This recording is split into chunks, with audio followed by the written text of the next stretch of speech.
சித்த வேதம் 33ஆம் நாள் தொடக்கம். ஆன்ம நேய அன்பர்கள் அனைவருக்கும் ஆத்ம வணக்கம். வேலூர் சித்த வித்தை தவ மையத்தின் சார்பில் நம்முடைய ஞானபிதா ஜெகச்சோதி சுவாமி சிவானந்த பரமஹம்சர் அவர்கள் உலக மக்கள் நலன் கருதி உருவாக்கிய சித்த வேத தத்துவத்தை உங்களின் செவிகளுக்கும் சிந்தனைக்கும் பயன் தரும் வகையில் தினம் தினம் வழங்கப்படுகிறது. அதன் தொடர்ச்சியாய் இன்று 32ஆம் நாள் தொடக்கம். கண்ணன் என்பது கர்த்தா, அதாவது எழுவாயும், முயலை என்பது கர்மம், அதாவது செய்யப்படு பொருளும், கொன்றான் என்பது கிரியை, அதாவது பயனிலையும் ஆகும். அப்பொழுது கர்மத்திற்கு, அதாவது செய்யப்படு பொருளுக்கு தொழில் என்கிற அர்த்தம் போய்விட்டதல்லவா? கண்ணன் முயலை கொன்றான் என்கிற வாசகத்தில் நீர் சொல்லிய விதமல்லாமல் வேறு விதமான பொருள் இருக்குமா? இருக்காது. அப்பொழுது கர்மம் என்பதற்கு தொழில் என்ற பொருள் உண்டோ? இல்லை. ஆனால் கர்மம் என்பது என்னவாகும்? பெயரோடு கூடியிருக்கிற ஒரு வஸ்துவாக வந்தது, அதாவது செய்யப்படும் பொருள். ஆனால் உலகத்தில் கர்மம் என்பது இன்னதாகும் என்று தெரியாமலே அதை தொழில் என்று கருதி இருக்கின்றார்கள். அது அவ்விதமல்ல. ஒரு வஸ்து இல்லை என்றால் தொழில் செய்வதற்கு முடியாது. அவ்விதம் அல்லாமல் உலகத்தில் எப்படி பார்த்தாலும் கர்மம் என்பது வஸ்து என்றல்லாமல் தொழில் என்று காண்பதில்லை. ஏனென்றால் கர்த்தா, கர்மம், கிரியை இவைகள் மூன்றும் அடங்கி இருக்கின்ற வாசகமும், கர்த்தாவும் கிரியையும் அடங்கிய வாசகமும், கர்மமும் கிரியையும் அடங்கி இருக்கின்ற வாசகமும் நாம் பேசுகிறோம். அவைகளை பற்றியும் நாம் ஆலோசித்து பார்ப்போம். ஆனாலும் கர்மம் என்பது ஒரு வஸ்து என்றே வெளிப்படும். அதாவது கிருஷ்ணன் புசித்தான். இந்த வாசகத்தில் என்ன இருக்கின்றது? கர்த்தாவும் கிரியை மாத்திரமாகும். எது கர்த்தா, எது கிரியை? கிருஷ்ணன் என்பது கர்த்தா, அதாவது எழுவாயும், புசித்தான் என்பது கிரியை, அதாவது பயனிலையும் ஆகும். புசித்தான் என்பதை கிரியை, அதாவது பயனிலை என்று சொல்வதின் காரணம் என்ன? புசித்தல் தொழிலாகும். அந்த தொழிலுக்காகும் கிரியை, அதாவது பயனிலை என்று சொல்லுவது. நீரல்லவா முன்னால் கர்மம் என்பது தொழில் என்று சொன்னது, இப்பொழுது கிரியாகும் என்று சொல்லுகின்றீர்.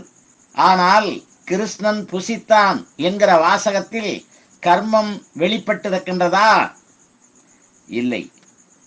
ஆனால் கர்மத்தை வெளிப்படுத்தலாம். கிருஷ்ணன் எதை புசித்தான் என்கிற கேள்வியில் பழத்தை புசித்தான் என்று பதில் கிடைக்கிறது. அந்த வாசகத்தில் கர்மம், அதாவது செய்யப்படு பொருள் என்னவாகும்? அதில் கர்மம், அதாவது செய்யப்படு பொருள் என்பது பழமாகும். அப்பொழுது பழம் என்று சொல்லுவது தொழிலோ அல்லது வஸ்துவோ? வஸ்துவே ஆகும். அப்பொழுது கர்மம் என்பது ஒரு வஸ்து என்று இதிலும் வெளிப்படுகின்றது. தவிர உம்முடைய வீட்டில் ஒரு மாம்பழத்தை பத்திரப்படுத்த கொடுத்தீர். பின்பு ஒரு சமயத்தில் அந்த மாம்பழத்தை தேவைப்பட்டீர். அப்பொழுது அதற்கு பதிலாக அந்த மாம்பழத்தை தின்று விட்டேன் என்று சொல்லுகிறார். இந்த வாசகத்தில் என்னென்ன இருக்கின்றன?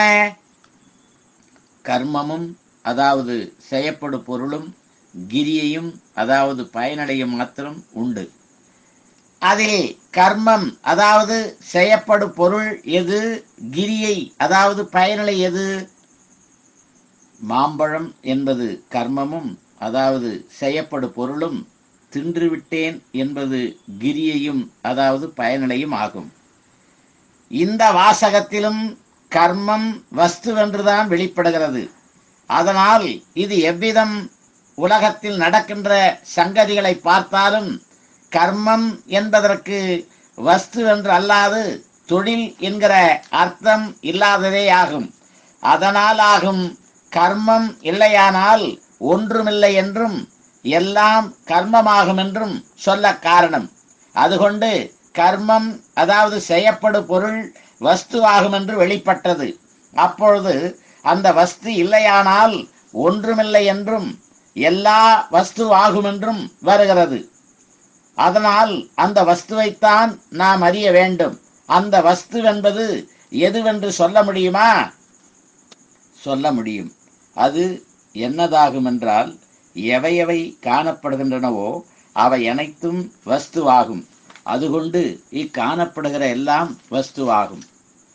இக்காணப்பட்டவை அனைத்தும் ஓரோர் வஸ்துவென்றாலும் நீர் இல்லாவிடில் உமக்கு இந்த வஸ்துக்களை காண்பதற்கு முடியுமா?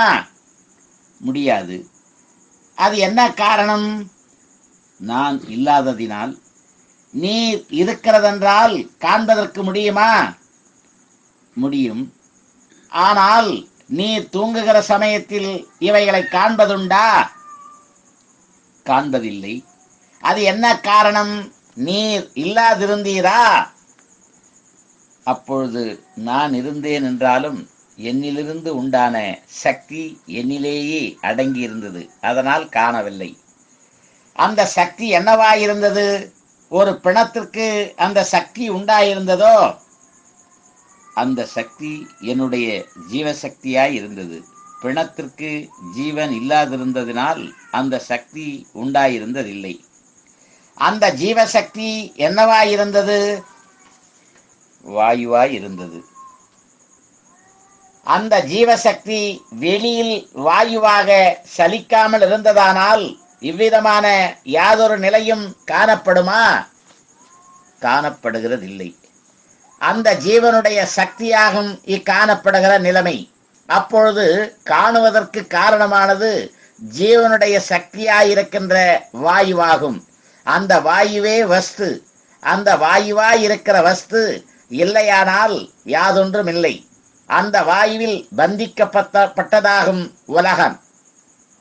அந்த வாயுவாகும் கர்மம். இதனால்தான் கர்ம பந்தமாகும் உலகு என்று சொல்வதற்கு காரணம். அந்த கர்மம் செய்தாலே மோட்சம் அதாவது விமோசனம் அதாவது விடுதலை கிடைப்பதாகும். அந்த இருக்கின்ற வாயுவிற்கு நானாவிதமான எண்ணங்கள் தட்டுகின்றதனால் பந்தமாகிறது. ஆனால் கர்மமாயிருக்கின்ற வாயு மேற்சொன்ன எண்ணங்களை விட்டு தன்னில் தானே லயித்தால் மோட்சமாகின்றது. இதனால் தான் கர்மம் செய்தால் மாத்திரமே மோட்சம் கிடைக்கும் என்று சொல்ல காரணம்.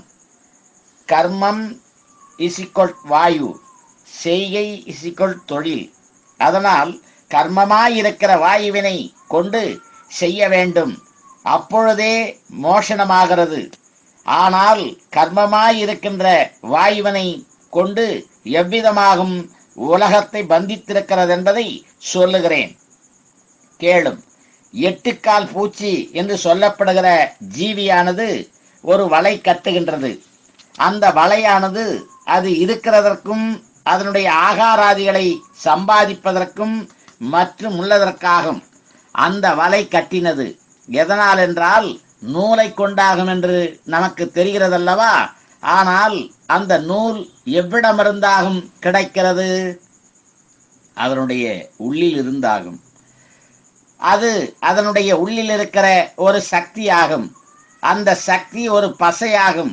அந்த சக்தியாயிருக்கிற பசை கொண்டு நூலாக்கி அந்த நூலை கொண்டு முன் சொன்ன வலையாயிருக்கிற உலகத்தை சிருஷ்டித்து அதனுடைய ஒரு பாகத்தில் அந்த ஜீவி இருக்கின்றது.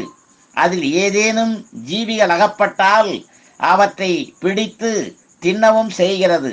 ஆனால் மேற்சொன்ன பிரகாரம் நூலை கொண்டு கட்டப்பட்ட உலகத்தை அது தானாகவே அழித்து தன்னுள்ளிலே கொண்டு போய் சொஸ்தமாய் இருக்கின்றது. திரும்பவும் மேற்சொன்ன பிரகாரமே நூல் வெளியில் கொண்டு வந்து உலகத்தை கட்டுகிறது. இவ்விதம் கட்டுவதும் அழிப்பதும் செய்து கடைசியில் அதனுடைய புச்சம், அதாவது உற்பத்தி ஸ்தானம், அதாவது உண்டாக்கி கொண்டிருக்கிற இடத்திலிருந்து அந்த நூல் அற்று போகின்றது. அப்பொழுது தான் கட்டியிருக்கிற உலகத்தில் தான் தானே விழுந்து சாகிறது. ஆனால் அந்த நூல் வெளியில் வந்ததில் சிறிது தூரத்திலிருந்து அருந்து போனால் அந்த அருந்த துண்டோடு பசையாயிருக்கின்ற நூலை இணைத்து சேர்த்து கட்டுவதும் அழிப்பதும் செய்வதாயிருந்தது. நன்று. நாளைக்கு தொடர்வோமா? ஆத்ம வணக்கம்.